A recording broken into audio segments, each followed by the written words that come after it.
नमस्ते सर। नमस्ते नमस्ते। Thank you sir. Thank you sir.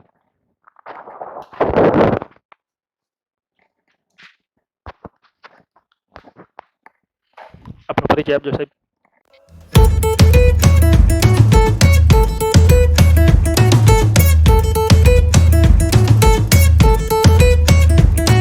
G sir, આજનો મારો ઇન્ટરવ્યૂનો કોડ JD છે.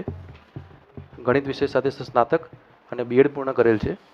છેલ્લા 9 વર્ષથી હું મુખ્ય શિક્ષક તરીકે અને છેલ્લા 2 વર્ષથી હું સ્કૂલ ઇન્સ્પેક્ટર તરીકે પ્રતિનિયુક્તિ ઉપર ફરજ બજાવું છું. BSc maths. જી સર.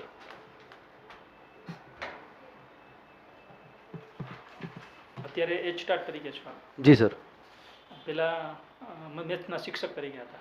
સર, શરૂઆતના તબક્કે BEd પછી મેં સેલ્ફ ફાઇનાન્સ સ્કૂલની અંદર ગણિત વિજ્ઞાનના શિક્ષક તરીકે ફરજ બજાવેલી. એ કયા સ્ટાન્ડર્ડમાં? 8 9 10ની અંદર સર. ત્યારબાદ વિદ્યાશિક્ષક તરીકે અને હાલ છેલ્લા 9 વર્ષથી હું મુખ્ય શિક્ષક તરીકે અને 2 વર્ષથી હું સ્કૂલ ઇન્સ્પેક્ટર તરીકે હાલ ફરજ બજાવું છું.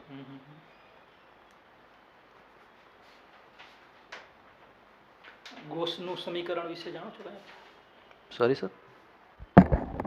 ગોસનું સમીકરણ આપણે 10થમાં મેથ્સમાં છે, ગાઉસ અથવા ગોસ. સોરી સર, નથી ખ્યાલ મને. ઓકે. એક બોટલ છે, એ બોટલનું કન્ટેન્ટ અને એ બોટલ એ બેયની કુલ કિંમત છે ને ₹2.20 છે. બોટલ કરતાં કન્ટેન્ટ એ ₹2 વધારે છે, તો બંનેની ઇન્ડિવિજ્યુઅલ કિંમત કેટલી થશે? કન્ટેન્ટની કિંમત ₹2 થશે, બોટલની કિંમત 20 પૈસા થશે. ફરીથી એકવાર. કન્ટેન્ટ બોટલ કરતાં કન્ટેન્ટની ₹2 વધુ છે. જો તમે બોટલની 20 પૈસા કહો તો કન્ટેન્ટની ₹2.20 થાય. ઓકે. ₹2.20 તો કુલ થયું. Okay sir, sorry. ₹1.80 થશે સર. શેની? બોટલની કિંમત, કન્ટેન્ટની કિંમત. ઓકે. અને બોટલની એના કરતાં નહીં સર, કન્ટેન્ટની કિંમત આપણે જે કીધું ને 20 પૈસા થશે. એટલે બોટલની કેટલી થશે? 20 પૈસા થશે આની. તો કુલ કેટલા થયા? ₹2.20 થશે ને. ₹1.80 અને 20 પૈસા, બે જ રૂપિયા થયા ને?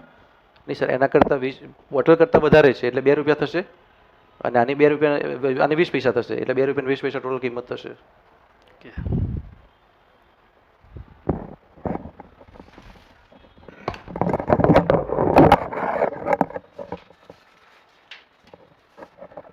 સાહેબ, આપે જણાવ્યું એ પ્રમાણે આપ હાલ સ્કૂલ ઇન્સ્પેક્ટર તરીકે ફરજ બજાવો છો.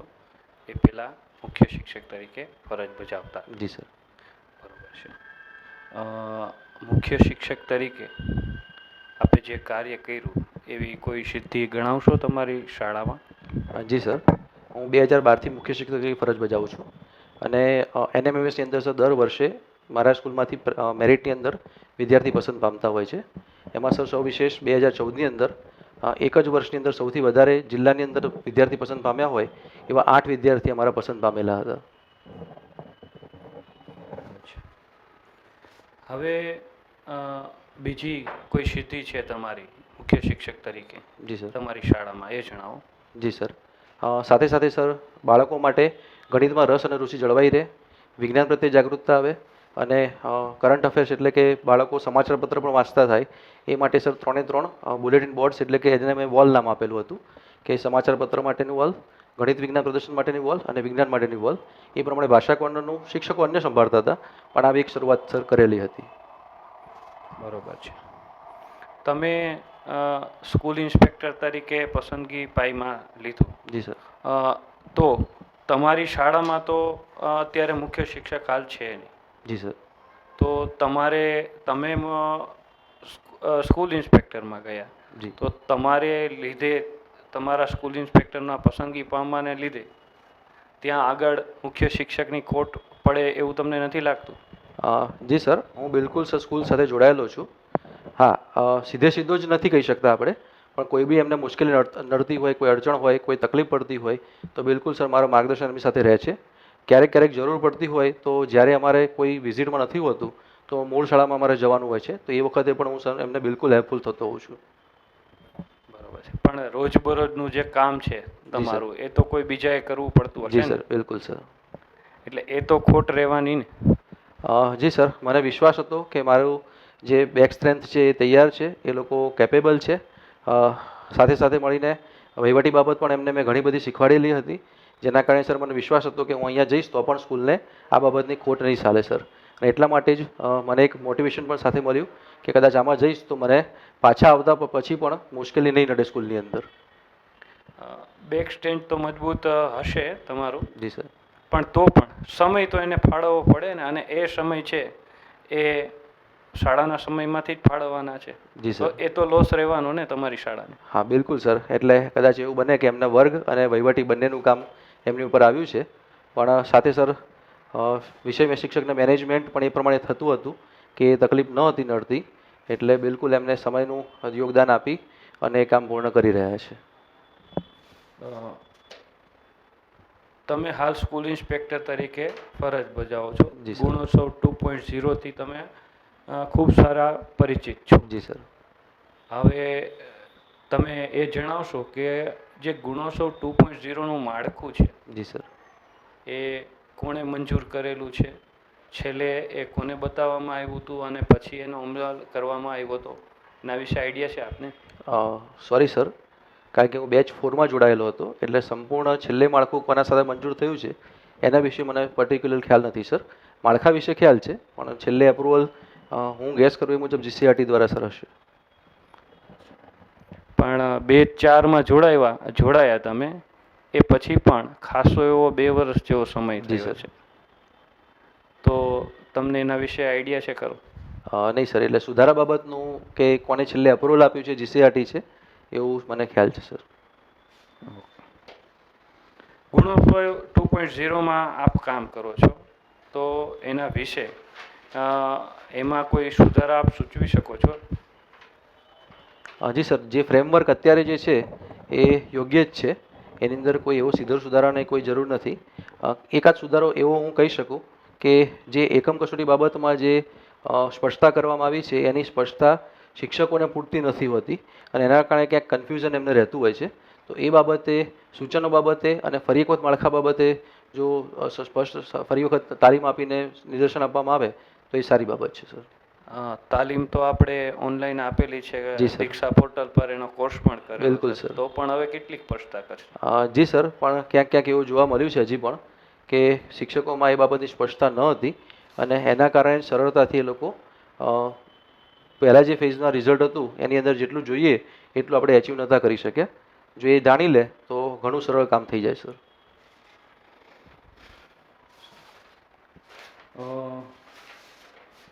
પ્રાથમિક શાળામાં આપ લાંબા સમયથી કામ કરી રહ્યા છો. જી સર.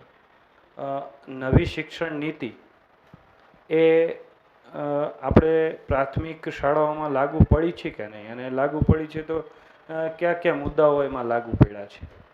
જી સર, હાલ નવી શિક્ષણ નીતિ જે છે એ શરૂઆત થઈ ગઈ છે આપણા માટે, અને પ્રાથમિક શિક્ષણની જો વાત કરીએ આપણે તો પહેલો ફેરફાર જે છે એ જૂન 23થી જે આપણે 6 વર્ષના બાળકોને પહેલા ધોરણમાં પ્રવેશ આપવાનો છે એના માટેનો નિયમ એટલે કે ઠરાવ થઈ ગયો છે. તો એક સીધું આપણે ઇમ્પ્લિમેન્ટમાં કહી શકીએ કે એ થઈ જશે. જૂન 22થી સર બાલવાટિકા જે પ્રવેશિકા જે પહેલું જે છે એ બાલ મંદિરનું આપણા ત્યાં જોડવાની વાત કરેલી છે. સાથે સાથે મધ્યાહન ભોજન જે છે યોજના, પ્રધાનમંત્રી પોષણ યોજના, એને પણ એની અંદર ઇન્ક્લુડ કરવાના એટલે કે બાલ મંદિરને પણ જોડવાની વાત, એનો પણ ઠરાવ અને પરિપત્ર થઈ ગયેલો છે. એટલે આ રીતે કહી શકીએ સર. આ સિવાય પણ ઘણી બાબત છે જે હાલ હું રિકોલ નથી કરી શકતો સર. કઈ તારીખ સુધીના બાળકોને 6 વર્ષ પૂરા થયા હશે તો એને પ્રવેશ આપી શકાશે? જી સર, નવા નિયમ મુજબ 1/6/23 સુધીના બાળકો 6 વર્ષ પૂર્ણ હશે તો એને આપણે પ્રવેશ આપીશું સર. કઈ તારીખ સુધી આપ? 1/6/2023. 1/6/2023. Okay sir. શિક્ષણની તમને ગમતી યોજનાઓ એ કઈ છે એ જણાવશો? જી સર, એક મધ્યાહન ભોજન યોજના છે. એ હું વ્યક્તિગત મારો શોખ પણ રહ્યો છે કુકિંગ, એટલે મને વધારે ગમે છે સર. સાથે સાથે જ્ઞાન ગુરુ પ્રોજેક્ટ જે છે એ જે ઇમ્પ્લિમેશનની વાત હવે 5મા ધોરણે પણ અંદર સમાવેશ કર્યો છે, તો એ બાબત પણ સર મને ગમે છે કે જે ટેકનોલોજી દ્વારા શિક્ષકોમાં અપડેટ થાય અને બાળકોને પણ સારું જ્ઞાન આપણે આપી શકીએ. સાહેબ, આપણે મધ્યાહન ભોજન યોજના છે એ તમારી પસંદગીની યોજના છે. જી સર. તો થેપલા અને શાકનું જે મેનુ છે એ કયા વારે છે? સર એક્ઝેક્ટલી મને યાદ નથી, પણ હું ગેસ કરું એ મુજબ ગુરુવારે છે સર.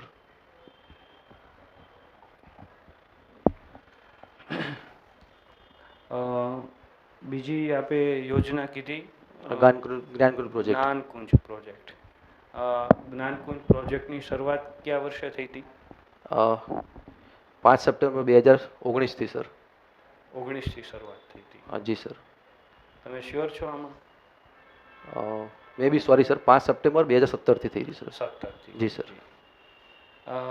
અત્યાર સુધીમાં જ્ઞાનકુંજ છે એ કેટલા હપ્તામાં છે શાળાઓને આપવામાં આવ્યું છે?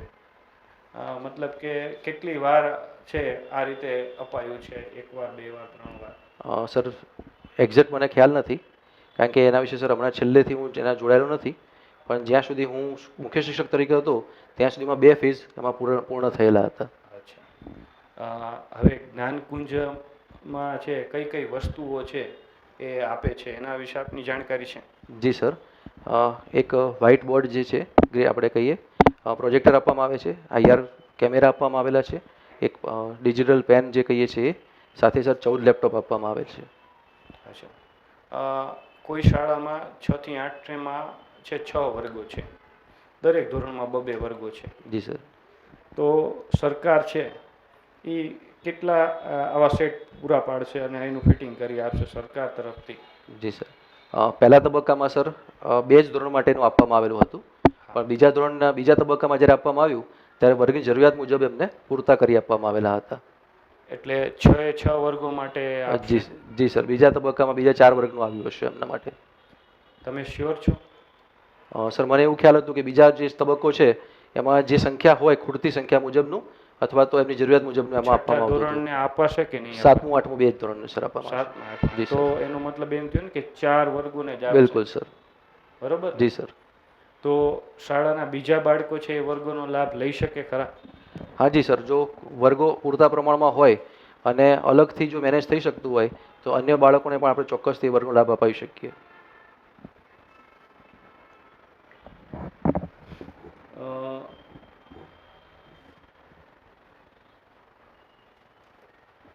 તમે પેન્શનના કેટલા પ્રકાર છે એના વિશે જાણો છો? જી સર. કેટલા પ્રકાર છે? નિવૃત્તિ પેન્શન, વય નિવૃત્તિ પેન્શન, કામ ચલાઉ પેન્શન,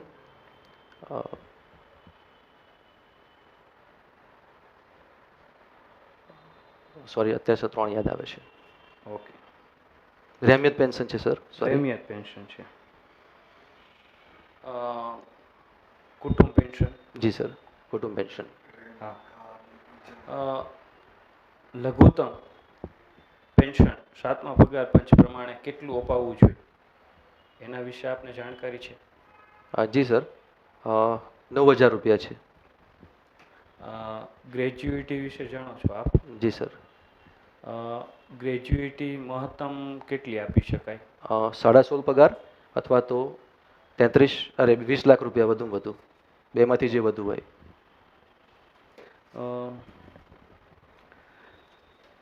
સ્વયંપ્રભા અને સ્વયં આ બે વચ્ચે શું તફાવત શું છે? જી સર. સ્વયં જે છે એ એક ઓનલાઈન કોર્સ છે, મોસિવ એટલે કે મૂક આપણે કહી શકીએ, અને એક પ્રકારનો કોર્સ છે. જ્યારે સ્વયંપ્રભા જે છે એ એક પ્રકારની એજ્યુકેશન ચેનલ છે કે જેની અંદર અલગ અલગ પ્રકારના DTH ચેનલ જેવું કહી શકીએ આપણે. કે સ્વયં કોર્સ છે સાહેબ, તો એ શેનો કોર્સ છે?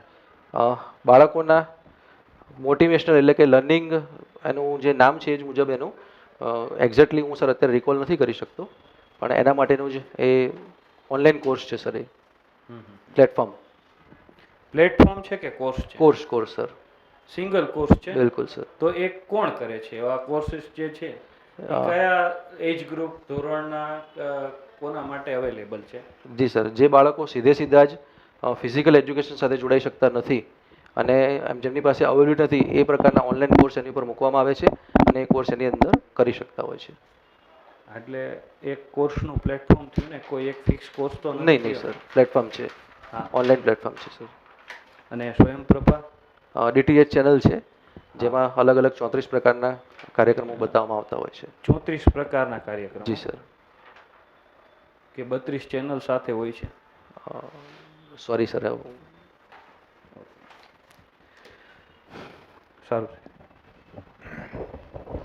આપ એસઆઈ છો, જી સર. તો કેળવણી નિરીક્ષકની પોસ્ટ અને એસઆઈની પોસ્ટ એ બે વચ્ચે શું ડિફરન્ટ તમને લાગે છે?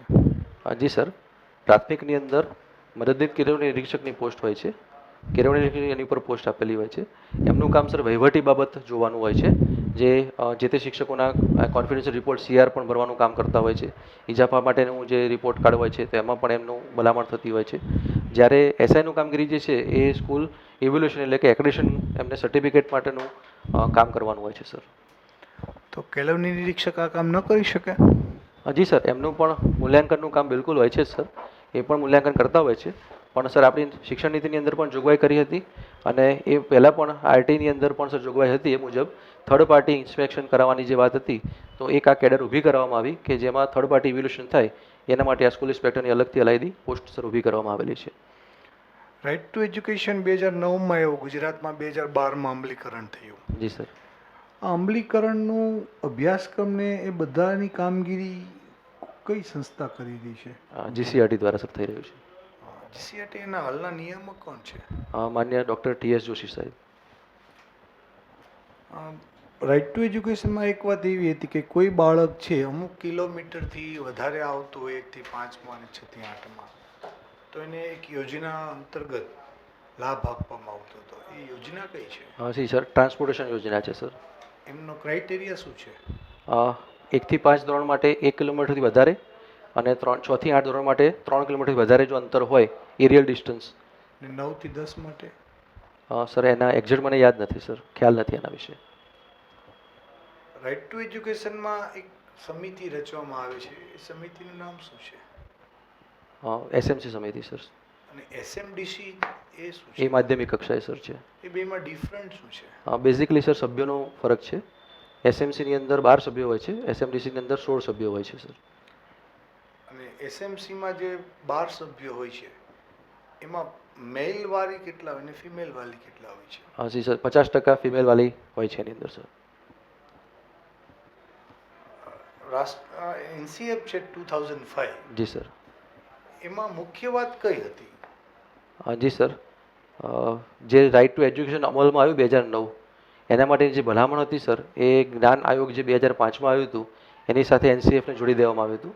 બાળકોની ભાર વગરનું ભણતર અને શાળા બહારનું પણ વિજ્ઞાન સાથે જોડવાની વાત એની અંદર સર કરવામાં આવેલી હતી.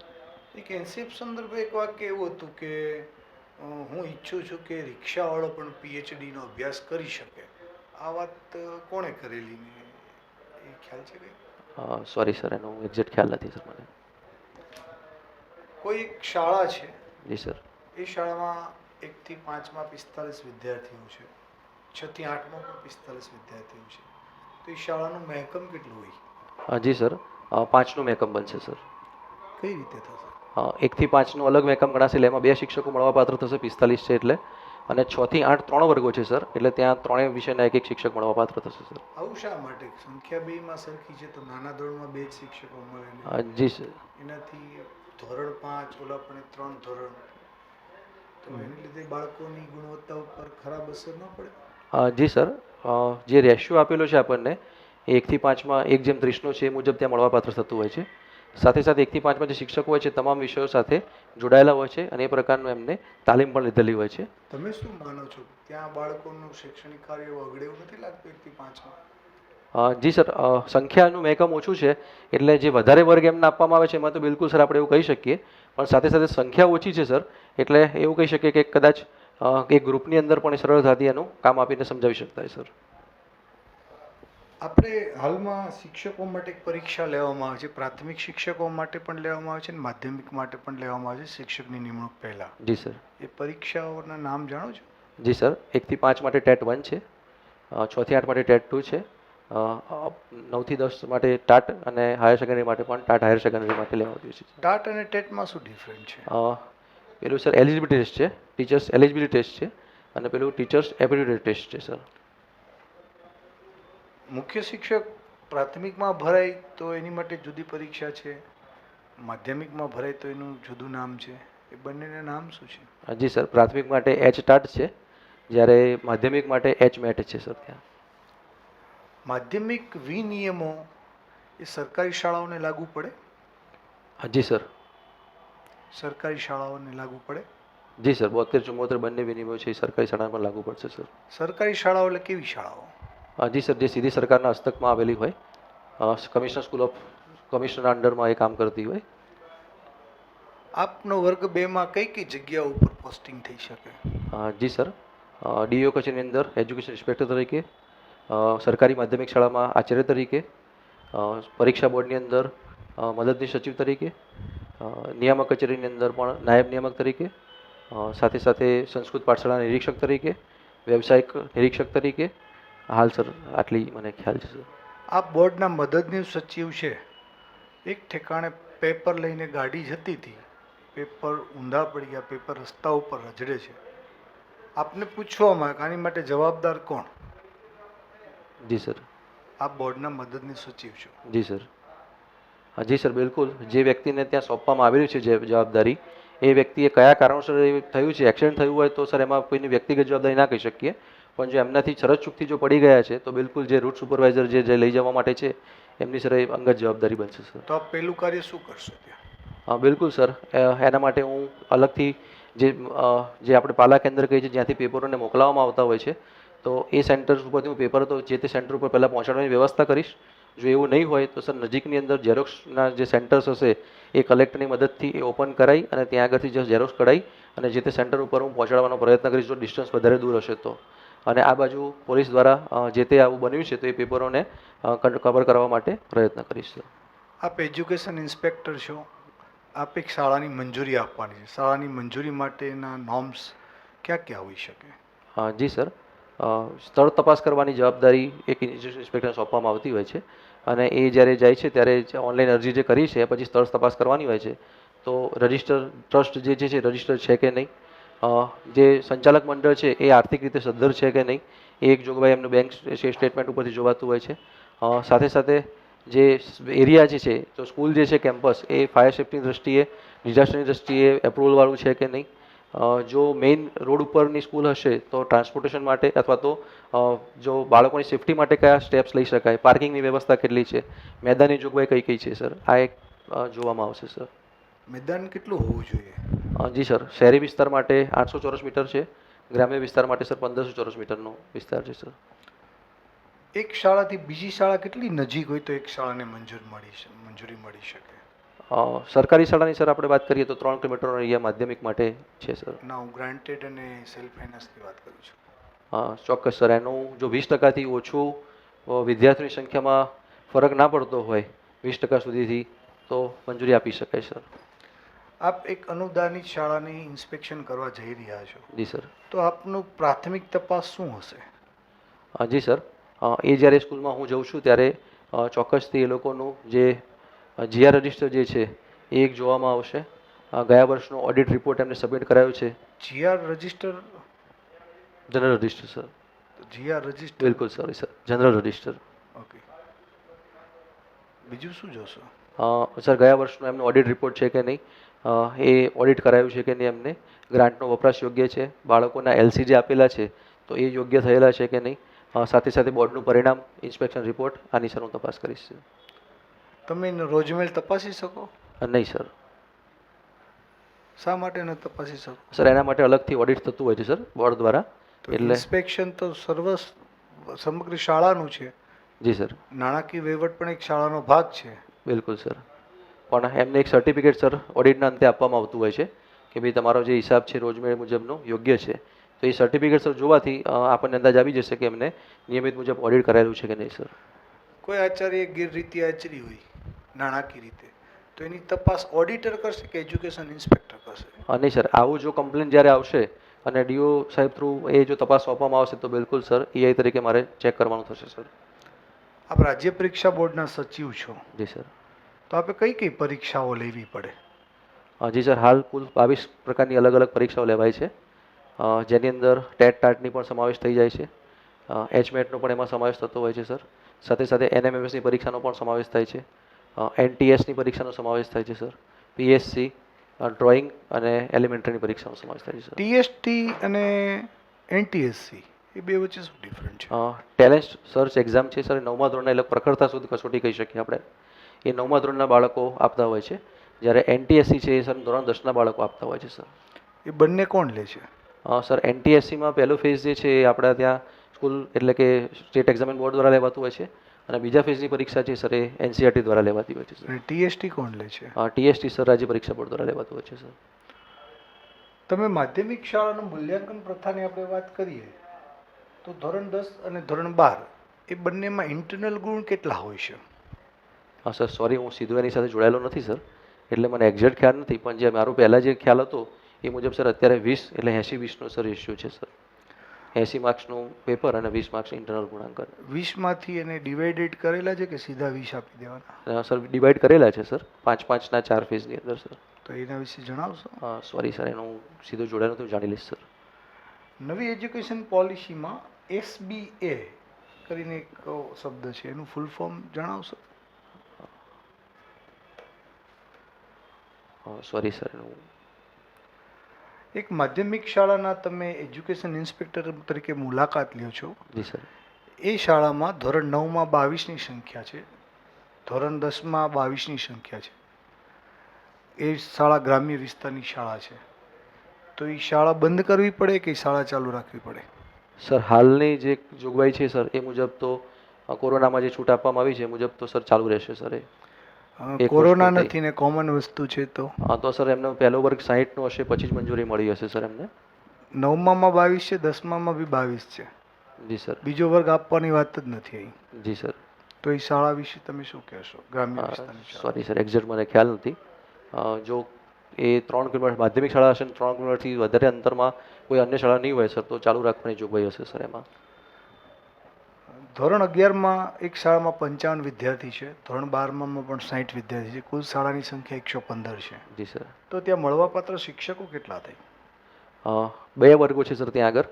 જો બંને સામાન્ય પ્રવાહના વર્ગો હશે સર તો ત્યાં આગળ 2 દુ 4 એટલે કે 4 શિક્ષકો મળવાપાત્ર થશે, અને સાયન્સ સ્ટ્રીમ જો હશે સર બંને વર્ગો તો 2.5 દુ 5 શિક્ષકો મળવાપાત્ર થશે સર. આપે વાંચેલું છેલ્લું પુસ્તક કયું છે? સર ડૉક્ટર વિક્રમ સારાભાઈ નું પુસ્તક જીવન કથની મેં વાંચી હતી સર. એક વાત કહી છે ધર્મ વત્તા વિજ્ઞાન, ધર્મ માઇનસ વિજ્ઞાન, તો ધર્મ વત્તા વિજ્ઞાન એટલે શું ને ધર્મ માઇનસ વિજ્ઞાન એટલે શું? જી સર, ધર્મ વત્તા વિજ્ઞાન એટલે સંહાર એટલે ઉત્થાન એવું શબ્દ વાપરી શકીએ આપણે, કે વિકાસ એવો શબ્દ પણ કહી શકીએ. ચોક્કસ વર્ડ એમાં આપેલો છે સર, હાલ હું રિકોલ નથી કરી શકતો, અને પેલામાં વિનાશ શબ્દ છે સર. વિક્રમ સારાભાઈએ જ્યારે સ્પેસની યાત્રા કીધી એક શબ્દ બોલ્યા હતા ભારત માટે, શું હતું એ વાક્ય, શું હતું? સોરી સર, એ મને ખ્યાલ નથી સર. આપે શિક્ષણ માટે વાંચેલું એક પુસ્તક? સોરી સર, અત્યારે રિસન્ટલી કોઈ પુસ્તક નથી વાંચ્યું સર. આપ સાહિત્યમાં કેવો રસ ધરાવો છો? બિલકુલ સર, મને સાહિત્ય પ્રત્યે ઓછો રસ છે સર. આપનો શોખનો વિષય? કુકિંગ છે સર મારો શોખનો વિષય સર. આપના રોલ મોડલ? સર આમ તો ડૉક્ટર વિક્રમ સારાભાઈ સર મારો રોલ મોડેલ છે સર. શા માટે? સર બેઝિકલી 12 સાયન્સ પછી સર હું જે વિસ્તારમાં જે શહેરની અંદર હતો, જે કોલેજમાં મેં સર બીએસસી શરૂ કરેલું હતું, ત્યાં જ સર નજીકની અંદર જ વિક્રમ સારાભાઈનું કોમ્યુનિટી સેન્ટર ત્યાં આગળ આવેલું હતું, અને એના કારણે સર અવારનવાર ત્યાં મુલાકાતમાં જોડાવાનું પણ થયું સર.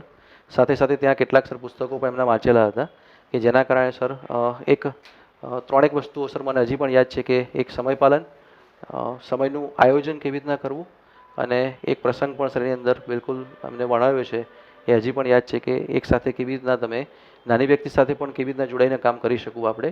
આ 3 બાબતો સર મને ગમી સ્પર્શી ગઈ હતી sir. Okay, thank you. Thank you sir. Thank you sir. આપનો ઇન્ટરવ્યુ પૂરો થાય છે, આપ જઈ શકો છો.